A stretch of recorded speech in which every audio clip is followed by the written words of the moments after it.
Hotel on the Corner of Bitter and Sweet. Chapter 18, Marty's Girl. The year is 1986. The next day, Henry spent the afternoon in Chinatown, at the barber, the bakery, any excuse to walk by the Panama Hotel. He peered in the open windows, each time seeing nothing but construction workers and clouds of dust everywhere. When he finally found his way back home, Marty was waiting for him on his doorstep. He had a key, but by all appearances he'd locked himself out. Sprawled against the cement steps, Marty tapped his foot, his arms folded across his chest, looking nervous and expectant. Henry had sensed that something was bothering Marty at lunch the day before, but had allowed himself to be distracted by the thought of finding anything, of Keiko's in the basement of the Panama Hotel. Now he was here. He's here to have it out with me. To tell me I was wrong in how I cared for his mother, Henry thought. Ethel's last year had been a rough time. When she'd been lucid enough to engage the both of them, he and Marty had seemed to get along famously. But once her health declined, and the word hospice came up, the real disagreements had begun. "Pops, you can't keep Mom here. This place smells like old people," Marty argued. Henry rubbed his eyes, weary of the discussion. "We are old people. Have you even been to the New Peace Hospice? It's like a resort. Don't you want Mom to spend her last days in a nice place?" As Marty said it, he rolled his eyes to the ceiling, which was a dingy yellow color from Ethel's years of smoking cigarettes. "This place is a dump. I don't want my mom to be stuck here when she could be at a state-of-the-art facility." "This is her home," Henry shot back, standing up from his easy chair. "She wants to be here. She doesn't want to die in someplace unfamiliar, no matter how nice it is." "You want her to be here. You can't live without her, without controlling everything." Marty was practically in tears. "They'll take care of her medicine, Pops. They have nurses." Henry was angry, but he didn't want to make the situation worse by getting into another pointless shouting match, especially with Ethel sleeping in the next room. The home hospice service had brought in everything to make her last few months more comfortable. A hospital bed and enough morphine, atropine, and Ativan to keep her relaxed and free from pain. They called each day, and a home health worker popped by as needed, but never as often as Henry had hoped. "Henry..." Both he and Marty froze at the sound of Ethel's weak voice. Neither had heard her speak in at least a week. Henry went to their bedroom. Their bedroom. He still called it that, even though he'd been sleeping on the couch for the last 6 months, or occasionally in a recliner next to Ethel's bed, but only on the nights when she grew restless or scared. "I'm here." "Shh, shh, shh, shh, shh." "I'm here," he said, sitting on the edge of the bed, holding his wife's frail hand, leaning in close to try to hold her attention. "Henry..." He looked at Ethel, who was staring wide-eyed out their bedroom window. "It's okay. I'm here." As he said it, he straightened out her nightgown and pulled her covers back up around her arms. "Take me home, Henry," Ethel pleaded, gripping his hand. "I'm so sick of this place. Take me home."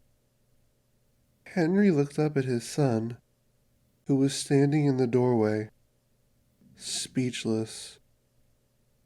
After that day, the arguing had ceased. but so had their conversations. "Pops, I think we need to talk." Marty's voice woke Henry from his melancholy. He walked up the steps, part way, until he stood looking at his son, eye to eye. "Shouldn't we go inside and sit down and talk about what's on your mind?" he said. "I'd rather talk out here." Henry noticed his son staring at his clothes, covered with dust from watching the renovation at the hotel. "Are you okay? Would you hit a line drive and slide into third base?" "You have your long story? I have mine." Henry sat down next to his son, watching the long dark shadow of Beacon Hill fall behind the trees, stretching the width of the avenue. The street lamps above them flickered and hummed to life. "Pops, we haven't talked about much of anything since Mom died, you know?" Henry nodded stoically, bracing himself for an onslaught of criticism. "I've busted my tail on my grades. I've tried to be the son you want me to be." Henry listened, feeling remorseful. Maybe I spent too much time taking care of Ethel. Maybe I left him out, he thought. If I did, it wasn't intentional. "You don't need to apologize for anything. I'm immensely proud of you," he said. "I know you are, Pops. I see it. I know you are. Which is why I've been dodging talking to you about this. One, because there was so much going on with Mom, and two, well, because I just didn't know how you'd react." Henry furrowed his brow. Now he was worried. His mind checked off all the things his son could possibly tell him under these circumstances. He's on drugs. He's been kicked out of school. He's wrecked his car, joined a gang, committed a crime, going to jail. He's gay. "Dad, I'm engaged." "To a girl?" Henry asked the question in all seriousness. Marty laughed. "Of course to a girl. And you're scared to tell me this." Henry searched his son for some meaning in his face, his eyes, in his body language. "She's pregnant." Henry said it more as a statement than a question. The way you'd say, "We surrender," or "We lost in overtime." "Dad!" "No, nothing like that." "Then why are we talking out here?" "Because she's inside, Pops. I want you to meet her." Henry lit up. Sure, he was hiding a pang of hurt that this mystery girl had been kept a secret, but his son was busy. He was sure Marty had a reason. "It's just that, well, I know how crazy your own folks were. I mean, they weren't just Chinese, they were super Chinese, if you know what I mean. They were like ice cubes in America's melting pot, you know?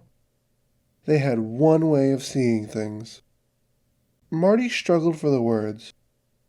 "And, you married Mom, and did the whole traditional wedding thing.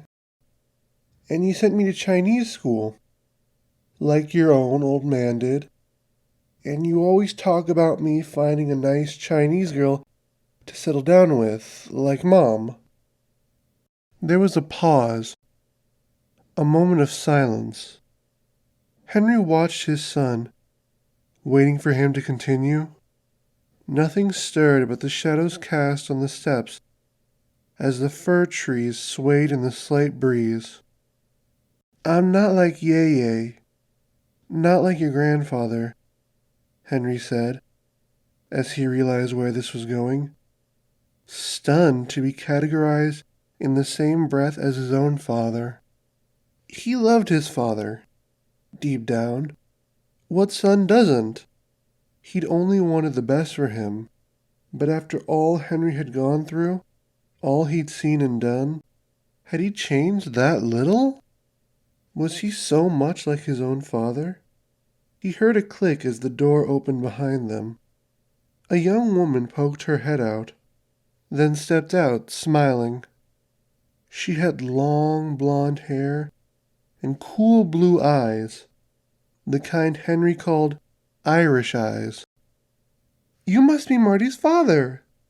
I can't believe you've been out here this whole time. Marty, why didn't you say something?"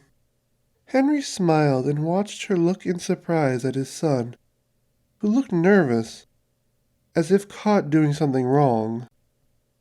Henry offered his hand to his future daughter-in-law. She shone like a light.